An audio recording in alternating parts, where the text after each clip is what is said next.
Bienvenidos a Expreso de Oriente, soy Gabriel Colchen y esto es lo que veremos hoy. Israel reconoció apoyar a formaciones anti-Hamas en la Franja de Gaza, grupos acusados por la ONU de robar la ayuda humanitaria desde el inicio de la guerra. Analizaremos cuál es la política de Israel detrás de esto y qué consecuencias podría tener. El barco de la Flotilla de la Libertad fue interceptado por Israel en aguas internacionales, pero nuevos convoyes se están organizando alrededor del mundo para romper el bloqueo israelí y denunciar la insoportable situación humanitaria en Gaza.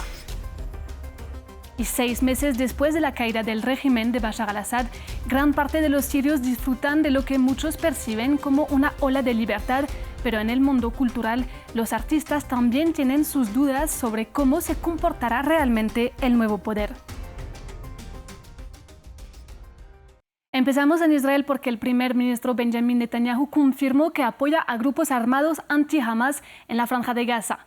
Oficiales israelíes confirmaron que arman a estos grupos. Uno de ellos se autodenomina Fuerzas Populares y es liderado por Abu Chabab, originario de Rafah y antiguo traficante de drogas y cigarrillos hacia Gaza.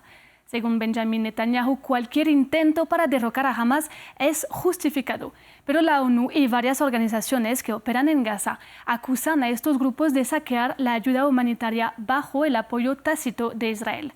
Para ampliar sobre este tema, conectamos con Ezequiel Coppel, analista experto en Medio Oriente que se encuentra actualmente en Tel Aviv. Hola Ezequiel, primero te pregunto, ¿qué sabemos de estos grupos armados y cómo Netanyahu justifica su apoyo hacia ellos?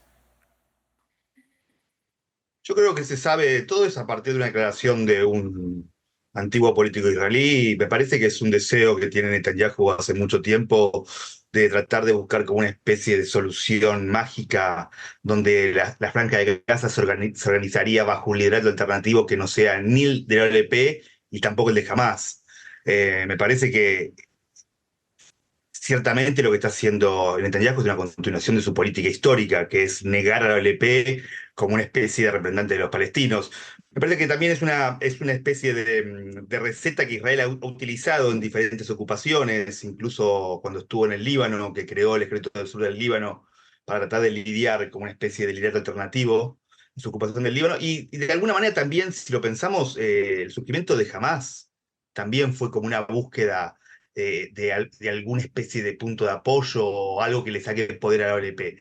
La gente tiende a olvidar, pero cuando el Sheikh Hassim, el fundador de Hamas, era para Israel una especie de líder potable, hubo momentos, y esto es información de los propios documentales israelíes, hubo momentos donde el propio gobernador militar israelí acudió a la inauguración de una mezquita del Sheikh Hassim. Es decir, hay una larga historia de Israel tratando de buscar lideratos alternativos que no sean la OLP. ¿Pero qué consecuencias podría tener a largo plazo el hecho de armar un grupo criminal en Gaza? Y yo creo que a lo largo Israel no está pensando eso, como yo te decía, que no pensó cuando apoyó a Hamas como contrapeso de la OLP. Capaz que Israel lo que le está faltando mucho es estrategia, tiene mucho de táctica y brilla en la táctica, pero después la estrategia a largo plazo como que no puede pensar. Inclusive yo creo que hasta el día de hoy no puede dictaminar cuáles son los objetivos de la guerra.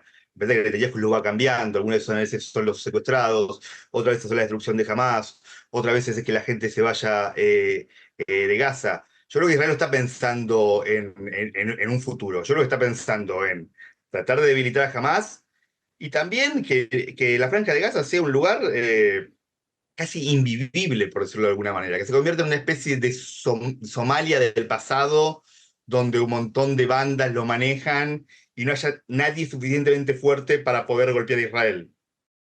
Israel justificó la creación de la Fundación Humanitaria de Gaza para evitar que Hamas pille la ayuda humanitaria, pero ahora se sabe que estos grupos también saquean la ayuda humanitaria. Entonces, ¿cómo entender esto? Sí, qué paradoja. Yo creo que lo que no quiere Israel es que el que maneje la ayuda o que esta persona que pille la ayuda sea Hamas. Si bien yo creo que la ayuda es la reparte de organizaciones humanitarias, los que prestan la seguridad para que esa zona donde se distribuye la ayuda humanitaria no sea un pandemonium, siempre ha sido Hamas. De alguna manera, el que controla la ayuda humanitaria o el que controla la seguridad de donde se distribuye la ayuda humanitaria es quien controla el terreno. Yo creo que lo que está queriendo el claro mensaje de Israel y el claro propósito de Israel es debilitar a Hamás, y a la vez debilitando a Hamás con una organización que es una especie de milicia entre narcotraficantes, paramilitares, hombres fuertes de la guerra, criminales, que también dejarían a la Franja de Gaza casi en una especie de sin gobierno. Me parece que es toda una especie de plan, sacarle poder a Hamás en una especie de sueño húmedo que tiene Israel hace años, que es que Hamás no va a manejar la Franja de Gaza, pero de repente la Franja de Gaza se va a ordenar de forma autónoma, sin tampoco lidiar con la autoridad palestina o la OLP. Y bueno, parece que el plan de Israel es que sea una especie de sin gobierno en la Franja de Gaza manejada por bandas criminales. Gracias, Ezequiel, por tu análisis. No, gracias, muy amable. Pasamos ahora a la Franja de Gaza, donde la población está amenazada por la hambruna y los que buscan ayuda humanitaria arriesgan su vida. En un intento de denunciar y romper el bloqueo humanitario sobre Gaza, están surgiendo varias iniciativas alrededor del mundo, entre ellas el barco de la Flotilla para la Libertad, de cuya tripulación hacía parte la activista Greta Thunberg y la eurodiputada franco-palestina Rima Hassan.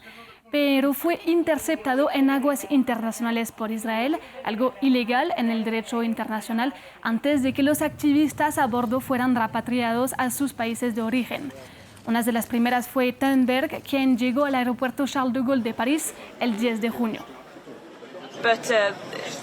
Cometieron un acto ilegal al secuestrarnos en aguas internacionales y contra nuestra voluntad nos llevaron a Israel. Nos llevaron en el fondo del barco, pero esa no es la verdadera historia. La verdadera historia es que se está cometiendo un genocidio en Gaza. Además, un convoy con más de 1.000 personas salió desde Túnez en varios buses el pasado 9 de junio para encontrarse en Egipto con los que participan en la Marcha Mundial para Gaza. La iniciativa reúne a miles de participantes de distintas partes del mundo y tiene como objetivo llegar caminando a la frontera entre Egipto y Gaza para presionar hacia la apertura del puerto de Rafah. Mientras tanto, en la Franja de Gaza, la población está cada vez más desesperada ante los ataques israelíes, especialmente en contra de los palestinos que buscan ayuda humanitaria. El periodista palestino Rami Abu Jamus, que vive en la ciudad de Gaza, perdió el 10 de junio a uno de los sobrinos de Saba, su esposa, quien buscaba ayuda humanitaria en el centro de la Franja de Gaza. Escuchamos el audio de Rami Abu Jamus, quien comparte diariamente noticias de Gaza en redes sociales. On vient d'apprendre que le neveu de Sabah a été tué.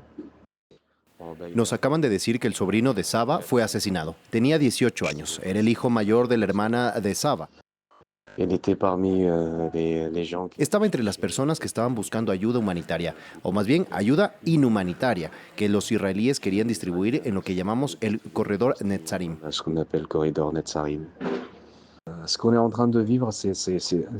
No puedo ni describir lo que estamos viviendo. No es que se está volviendo insoportable, es que es imposible. Estamos viviendo la muerte, sentimos la muerte, vemos la muerte. Soñamos la muerte está en todas partes. Y lo peor de lo peor es el silencio del mundo entero. No entiendo este silencio, no entiendo esta reacción, no entiendo por qué nadie reacciona. Y vamos ahora a Siria, donde se cumplieron 6 meses desde la caída del régimen de Bashar al-Assad. Desde entonces, el presidente de facto, Ahmed al-Shara, intenta reconstruir y unificar a su país. Por lo pronto, ya logró el alivio de las sanciones estadounidenses y europeas. El antiguo jefe de un grupo islamista radical también intenta tranquilizar a su población sobre su intento de proteger a las minorías del país y respetar las libertades individuales. En el ámbito cultural, los artistas están entre la esperanza y la prudencia. Veamos el informe. La Ópera de Damasco solía tener presentaciones de teatro, danza y música, pero desde la caída del régimen al-Assad bajó la frecuencia de sus espectáculos artísticos. No hemos recibido ninguna decisión oficial de suspender los espectáculos, pero hemos enviado solicitudes de autorización y aún no hemos recibido ninguna respuesta. La llegada al poder del presidente de facto Ahmed al-Shara, antiguamente afiliado a grupos yihadistas, trajo esperanza en el cambio, pero también muchas incertidumbres. Hoy en día tenemos muchas preguntas con respecto a este tipo de formas de arte, porque no sabemos cómo será la reacción o si ciertos tipos de arte serán incluso aprobados o permitidos. Itshar, una cantante siria, por precaución suspendió sus conciertos tras la llegada al poder de los islamistas radicales, pero ahora ha vuelto a cantar. Nos entró miedo de hacer estas cosas, miedo de la libertad, miedo de cantar libremente en cualquier sitio. Algunos bares y restaurantes cerraron, otros tuvieron problemas con sus permisos, muchos se vieron afectados, muchos restaurantes se vieron afectados, pero gracias a Dios este lugar, el Palacio Nahassan, ha reabierto y volvemos a trabajar. Después de décadas de represión bajo el régimen al-Assad, una parte de la población siria siente que puede por fin hablar y expresarse libremente. Sin embargo, la gente está a la espera de ver cómo gobernará realmente el nuevo poder. Hasta ahora se han reportado varios incidentes que fueron calificados como casos aislados. Llegamos así al final de esta edición de Expreso de Oriente. Muchas gracias por acompañarnos y sigan con nosotros.